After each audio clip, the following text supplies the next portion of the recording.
નમસ્કાર, મારું નામ માધવજીભાઈ ભીમજીભાઈ સાવલિયા, કોઠા પીપળિયા મારું, તાલુકો લોધિકા, જિલ્લો રાજકોટ.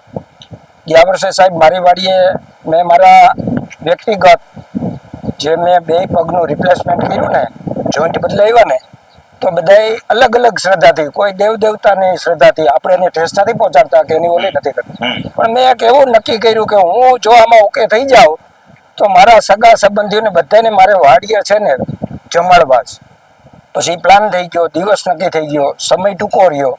પછી સાહેબના હું વિડીયો જોતો હતો, જે મેં સાહેબને વોટ્સએપ દ્વારા, સાહેબ આવી રીતનો મેં મારો વ્યક્તિગત કાર્યક્રમ રાખ્યો છે, તો તમે આવી શકશો? તો સાહેબે કાંઈ વાંધો નહીં, તમારે હું આવીશ. અને બહુ મજા આવી. જ્યારે જમવાનું અમે સાહેબનો મિટિંગ ચાલુ હતી ત્યારે સાહેબે એવું યાદ કરાવ્યું કે હવે જમવાનું મોડું થાય, તો યુવાનો કે ના સાહેબ તમે ચાલુ જ રાખો, અમારે જમવું પછી જમશું. ખરેખર મજા આવી, કોઈ વધારાની વાત નથી કરતો. ફરીથી હું સાહેબને મેં આજે પાછું આમંત્રણ આપ્યું છે કે સાહેબ મારી વાડીએ જો ગામમાં ઓકે થાય યંગો તો ત્યાં રાખશો, નહીં કારણ મારી વાડીની વ્યવસ્થા બધી છે. વરસાદ પાણી હોય તો ગોડાઉન મોટું છે, તો અંદર બેસી અને નાસ્તા પાણી છેલ્લે બધાને હું આમંત્રણ આપું છું. જે તારીખ નક્કી થાય હું સાહેબને કહીશ, એટલે તમે આવજો. બરાબર?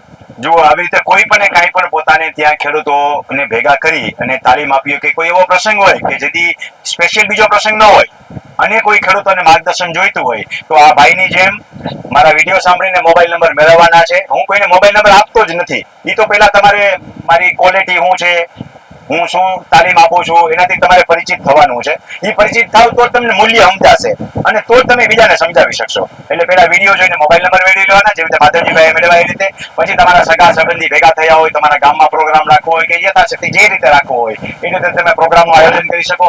અત્યારે જ મેં માધવજીભાઈને કીધું કે અગાઉ પ્રોગ્રામ જમવાના કરતા હવે બધા જમવાના બંધ કરી દીધા છે. તમારા પર્સનલ કઈ જમવાનું હોય ઠીક છે, આ વખતે નાસ્તાનું જ રાખજો.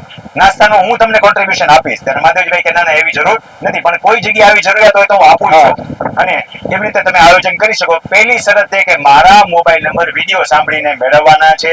પછી તમારે મને પરબારું આમંત્રણ નથી આપવાનું.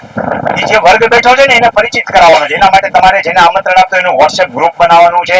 એમાં મારા થોડા વિડીયો હું તમને આપીશ કે આ મૂકો, એવા વિડીયો મૂકજો એટલે એને ખબર પડે કે આ આપણને અસર કરતા છે. ક્યારેક દાઈજો હોય તો ખબર પડે કે આ આપણે દાઈ જતા પાટાપીનીના મતલબ તો આપણે કામમાં આવ્યો છે, ત્યારે એનું મૂલ્ય સમજાશે અને તો જ એકાગ્રતાથી સાંભળશે. જેમ એમને કેમ કીધું કે 2 કલાકનો કાર્યક્રમ તો 4 કલાકે જમવાનું ઠરતું હતું તોય કોઈ ગયા નહીં. એ ત્યારે જ થાય કે જ્યારે એનું મૂલ્ય સમજાણું હોય. બાકી મૂલ્ય ન સમજાય ત્યાં સુધી લેક્ચર આપવાનો કોઈ મતલબ નથી. કોઈ પણ જગ્યાએ ગમે ત્યાં બેસી જાઓ અને વાર્તા શરૂ કરો તો એનાથી એને ઇફેક્ટ થતી નથી. તો આવી રીતે કોઈને આયોજન કરવું હોય તો માધવજીભાઈની જેમ બીજી વાર આયોજન કરે છે, તમે પહેલી વખત પણ આયોજન કરી શકો છો.